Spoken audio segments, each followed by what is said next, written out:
Welcome to STV2. You're watching the Queensferry Crossing live with me, Laura Goodwin. It's been 10 years of planning, 6 years of construction and a couple of days of testing. But this morning, Her Majesty the Queen will open this remarkable new bridge. We will have all the action over the next hour from here at South Queensferry and from the north side of the bridge at the Cube Arena. And we've been above and below to give you the story behind the structure. But first, let's take a look at how it all began. You're holding a tin can. I presume you're not collecting for something, Dave. You've got a bit of info about the technology behind this bridge. It's been a fascinating process. My particular favourite was at the very start, these huge, giant steel cylinders arrived from Poland. They were called caissons. They were sunk into the Forth, down onto the bedrock, the glacial bedrock, and then filled up with concrete. And that's what the towers and the towers and the viaducts came up out of. And when they started that, they were wonky. They were at funny angles in the water. And the contractors were getting phone calls from the public saying, what on earth's going on? Has it gone wrong at the very start? But no, it was just part of this amazing process. One of them was the same height as the Statue of Liberty. And they lowered it down using satellite technology to exactly the right position. And they formed the foundations of this huge bridge. It has been absolutely remarkable, hasn't it? I think my favourite bit was when it wasn't quite finished, I used to tell my children that you had to jump the bit in the middle. It's a real celebration here today. And we've just heard, in fact, that the Royal House have something else to celebrate. It's just been announced that the Queen is to become a great granny once again. The Duke and Duchess of Cambridge expecting their third child, perhaps fitting on the day that she is opening the third bridge across the Firth of Forth. Now, of course, not only do they symbolise 3 crossings, but they actually stand as something of a living timeline. 3 centuries of engineering expertise. Gordon Creed took to the water for us to take a different perspective. We're here on Hope Street in Glasgow, which has the dubious accolade of being Scotland's most air-polluted street. We have an air quality monitor and we have a rickshaw. Hello. Earlier this year, Friends of the Earth Scotland revealed our most polluted streets. They identified 38 zones where air quality standards are regularly breached. Why is it Scotland's most polluted street? Well, we have a lot of traffic coming up this street. We've got buses, taxis, often idling, and we know that traffic is the biggest cause of air pollution, but the levels here are well above the legal limit, and that's the legal limit that should have been met back in 2010. Monitors like this measure the concentration of fine particles in the air. So the safe limit for particulate matter is 12 as an annual mean, but any exposure to fine particles will have a detrimental impact on health. More accurate readings are recorded hourly by roadside units. Overall, our air quality is generally good, but at times levels soar. And it's not just big cities that can be affected. Crieff High Street also features on the list, not because of the volume of traffic, but because of how it moves. Traffic lights, bus stops and even driving uphill can all act as barriers to free-flowing traffic, allowing harmful particles to build. Fumes and that from especially the buses, and that really chokes me. So I really try to keep away from busy streets as much as I can. Carol Sheriffs has lived with asthma and bronchiectasis all her life. For her, air pollution has a dramatic impact on her health. As you take a breath, you can actually feel it go down into your chest, into your lungs. It's not a nice feeling. But air pollution doesn't just target the lungs. The commonest problem with air pollution is heart attacks and blood vessel disease like strokes. The blood vessels don't relax as much, they don't dissolve blood clots as much, and the heart itself struggles when you've been exposed to high levels of air pollution. Today, the UK government was due to publish a report detailing its plans to meet EU air standards after previous breaches. However, they've gone to court asking to delay it until after the general election. We are some way off from seeing levels reach those of countries such as India and China, but campaigners say we should be fighting hard to ensure they never do. Laura Goodwin, STV News.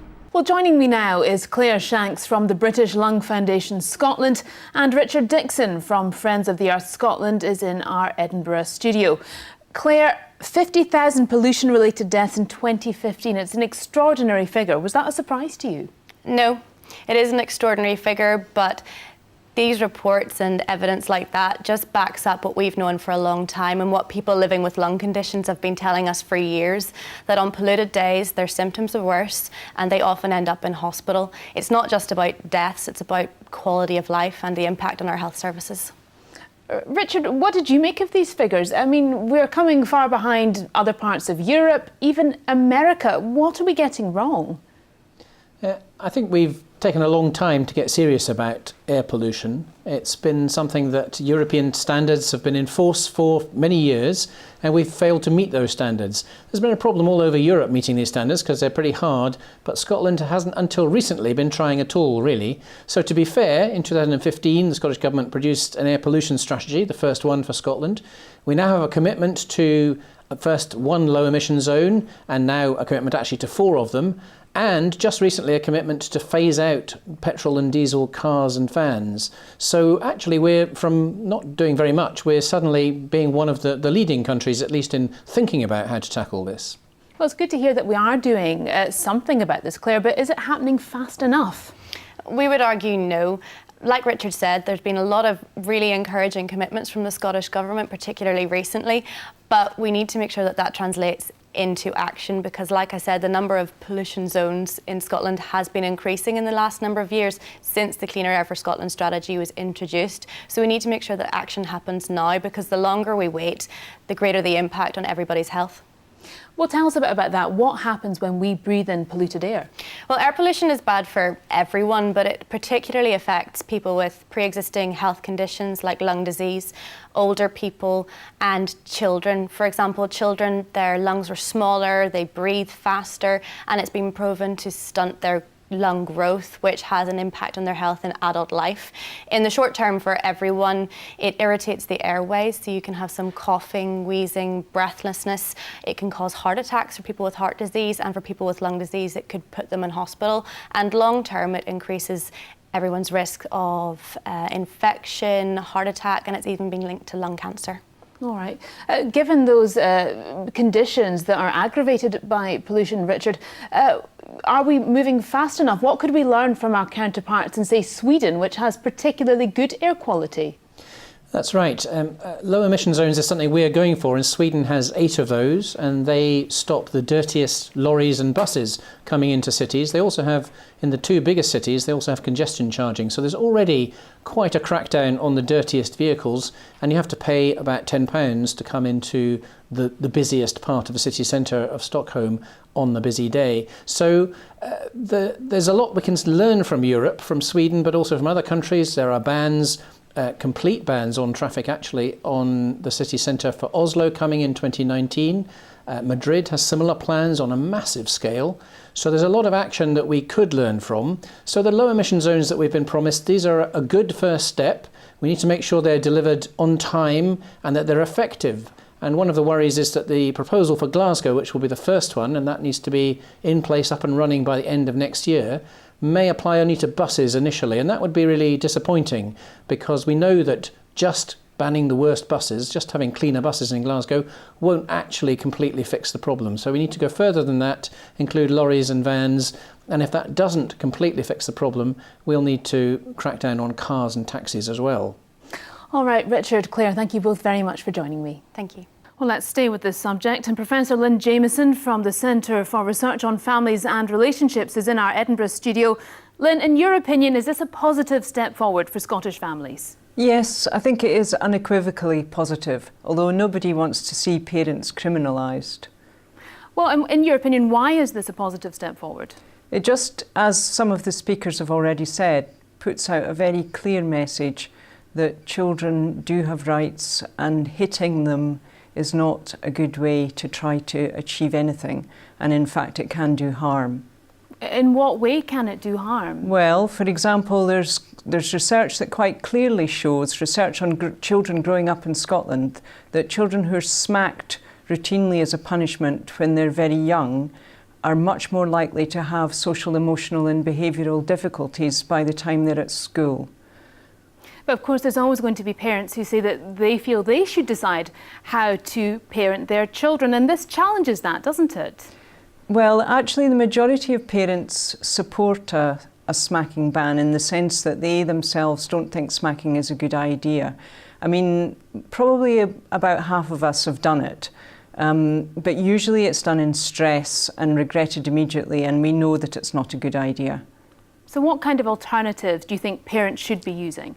Well, parents have got quite a lot of power, particularly over young children. They can do restrictions on time, on pocket money, on playthings. There's quite a lot of other ways of being punitive towards children, but actually talking and negotiating, trying to get children to be reasonable, which, we're all not reasonable some of the time, but talking is often a good way. Now, Scotland is not the first country to introduce this. It has happened in parts of Europe. How has it been rolled out there, and indeed, how has it been enforced? Well, enforcement hopefully will be quite light touch. I mean, nobody's expecting any kind of surveillance culture. I mean, usually it is only extreme cases that are reported, and, cases that have left persistent distress would be likely to come to authorities and would be dealt with. So it maybe will not make a very dramatic change in actual cases, but it will send out a much clearer message. All right, Professor Jameson, thank you. The Scottish and Welsh governments have published a list of 38 amendments to the EU withdrawal bill currently going through Westminster. They're intended to ensure powers repatriated to the UK go to the devolved administrations. The Scottish Government has warned against a power grab, something the UK Government says is nonsense. Here's our political editor, Bernard Ponsonby. Our Holyrood editor, Colin Mackay, is at the Scottish Parliament. Colin, what happens next? The amendments published by the Scottish and Welsh governments today will now be tabled at Westminster by SNP MPs and by Welsh Labour MPs. Councillors in Aberdeen are still discussing major plans to change the way the local authority is run in an effort to save £125 million. The Chief Executive says the risk of doing nothing is bigger than the risk attached to trying to change, as it becomes increasingly difficult to balance the books. Well, Rachel Stewart is there now. Rachel, what's been the tone of this meeting? For people in poverty, it can be difficult enough to find money to pay for food, let alone other essentials. And for many women on low incomes, meeting their own personal needs comes last ahead of feeding their families. Now, though, a pilot project offering free sanitary products is to be trialled in Aberdeen in a bid to aid those most in need, but who are often reluctant to ask for help. Well, Colin White is at an Aberdeen food bank for us now. Colin. The children's charity Childline has revealed a worrying rise in the number of youngsters calling their helpline with suicidal thoughts. More than 1,000 counselling sessions have been held in the past year, and that's a rise of 17% on the previous year. According to the NSPCC, suicide is the third most common reason for girls to contact Childline and the fifth most common reason for boys. And that's as well as issues like self-harm and family relationships. So why such a rise, and most importantly, what can we do about it? Well, Elaine Chalmers is the head of Childline in Scotland, and she joins me now. Elaine, 17% seems like quite a remarkable increase. How surprised are you at this? Well, it is a remarkable increase. However, to me, 17% increase means that more children are talking to us and perhaps staying safer because they do talk to us about this issue. And what kind of things are they talking to you about? They talk about family relationships, they talk about body image, they talk about bullying, and all of this leads them to feel that there's nothing else that they can do but kill themselves. So there's an issue about talking to them about other solutions. They also have their mental health affected. If you're being bullied day after day, it used to be that when you were bullied, it stops at the school gates. Now it's online as well as in school or in the street. So it's never ending, and that wears you down. And how big a factor do you think that social media impact is having? I think social media can be a great thing, and used properly, it's the most amazing thing. It opens the world to children and young people. But like everything else, it has to be used carefully. We wouldn't allow our children to wander about outside, so why would we allow them to wander about the internet? So it's about trying to keep them safe everywhere they are. If someone's watching this and they have concerns about a young person, what should they do? I think if a parent's concerned about a child or a carer's concerned about a child, they should consider speaking to the GP for some advice. Use the school guidance teachers. They can be a great help to young people, and young people talk a lot about guidance teachers. Or they can tell their children about Childline, and we will offer them a confidential service and help to support them to find good, appropriate help. And of course they can contact you online now as well, can't they? Absolutely, they can contact us online. If they don't feel they can talk to us, then come on and have an online chat. All right, Elaine, thank you very much indeed. You're welcome. We have 5 counts tonight, and 4 which we now know have real potential for change. First of all, we have Gordon, that's Alex Salmon's seat. Now, among the big SNP names up here, he had one of the smaller majorities last time round, but he does have 2 things going for him. First of all, he is Alex Salmon, so therefore everyone knows who he is, and opposition had previously been split between the Lib Dems and the Tories.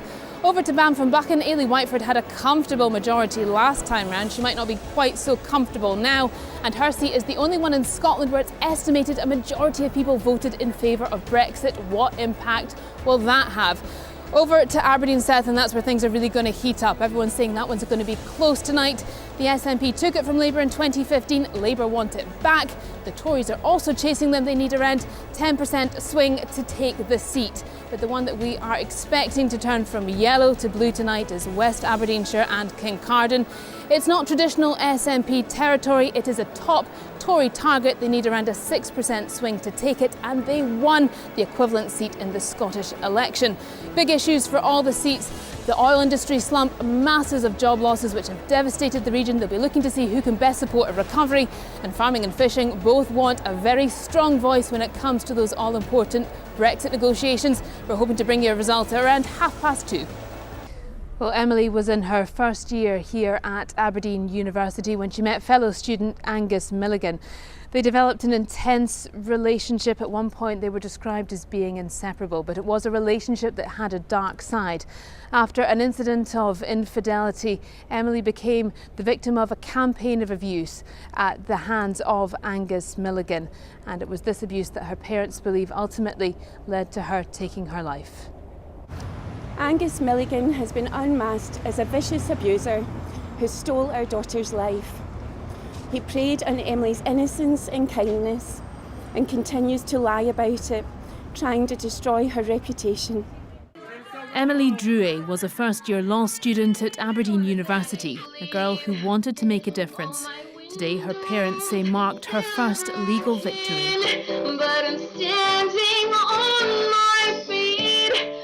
18-year-old Emily took her own life at her university halls in March last year.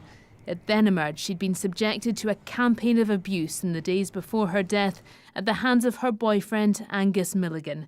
He pled guilty to 3 charges, including behaving in a threatening and abusive manner, sending grossly offensive messages to Emily, and to injuring her in an assault in which he seized her by the neck, choked her and slapped her.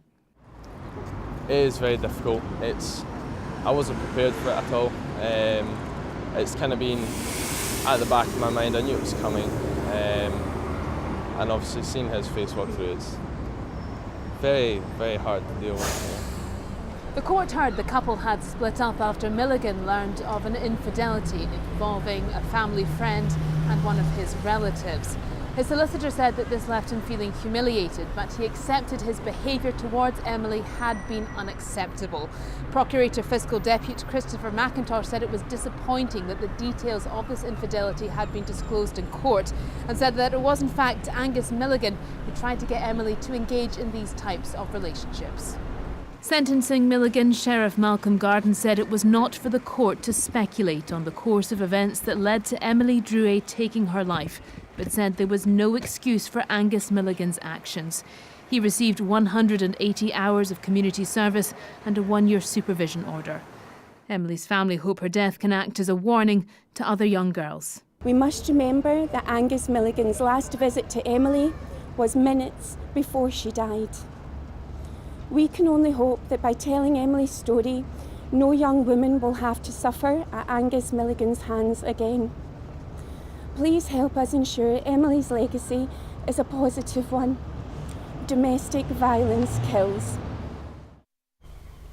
And Laura, what's the response from Aberdeen University?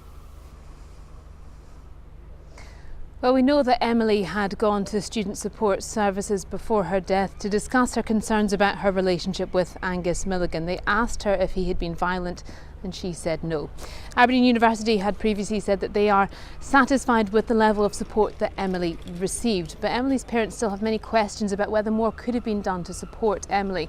And to that end, they are investigating the possibility of a fatal accident inquiry. In terms of Angus Milligan's future at this university, they have issued this statement in which they say, in circumstances where criminal proceedings take place, we suspend our own disciplinary procedures until the criminal case is concluded, at which point these will recommence. One would imagine now that Angus Milligan has been sentenced that will take place. Yes, I am, and it is a small local business employing just 4 people, and for the past 30 years they have produced this, the Glencoe jacket. This one was made by Susan, and that is Susan over there. So they were therefore somewhat surprised when they received a letter from lawyers acting for the National Trust for Scotland informing them that they could no longer sell their jackets or use the name Glencoe. Well, I'm joined now by Dave Shand from Hilltrek.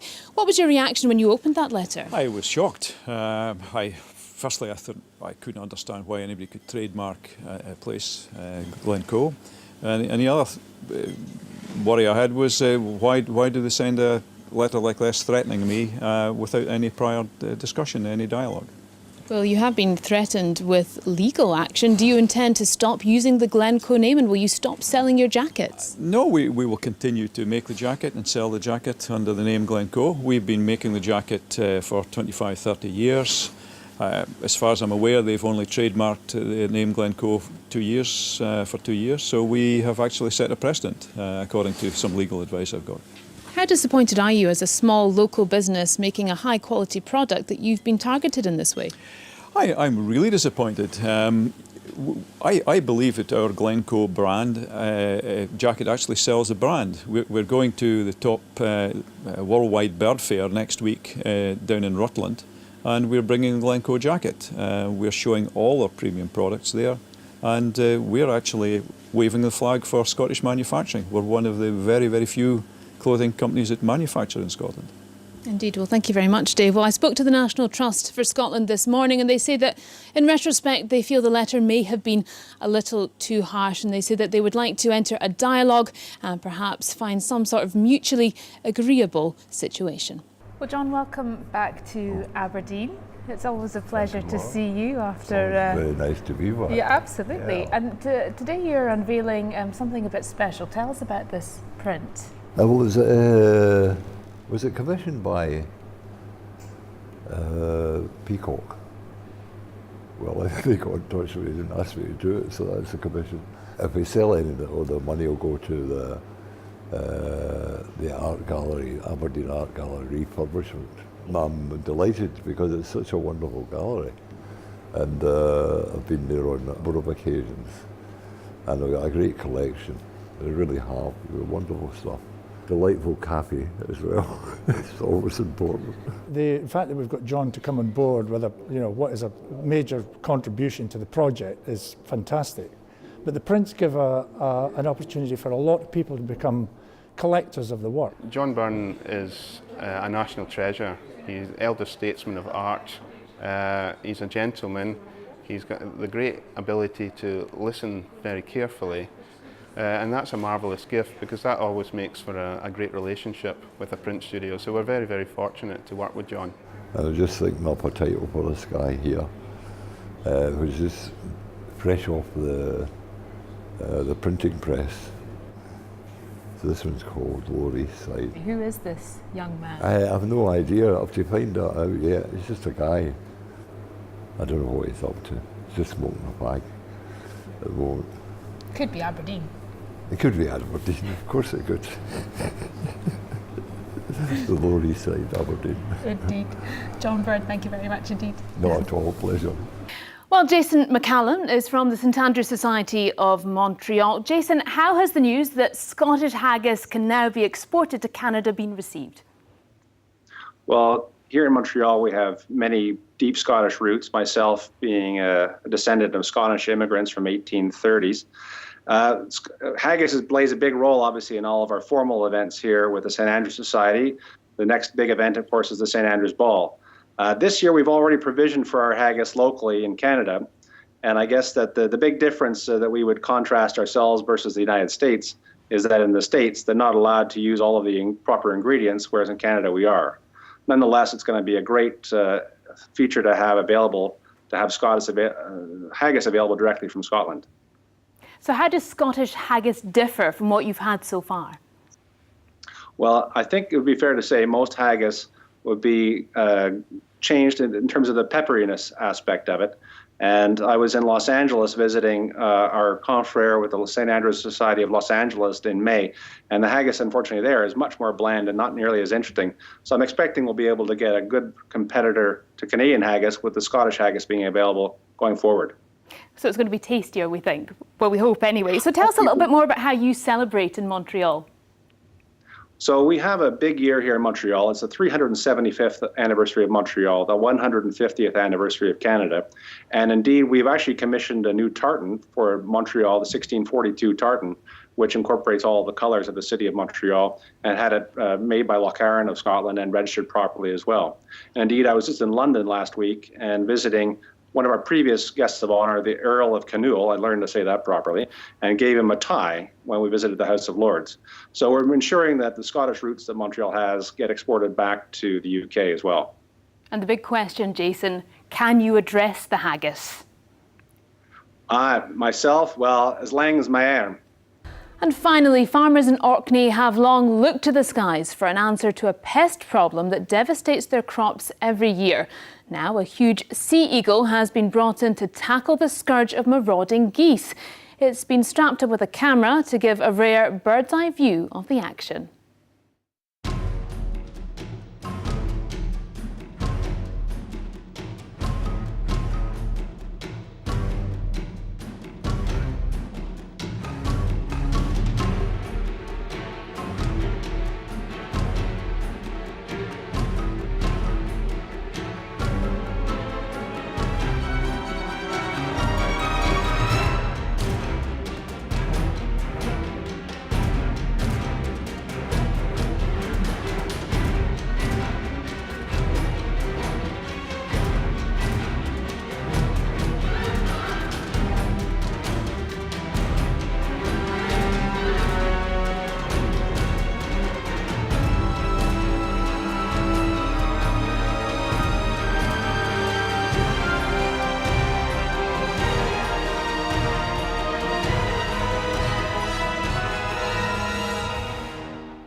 Well, I wouldn't mess with her, would you? Amazing pictures.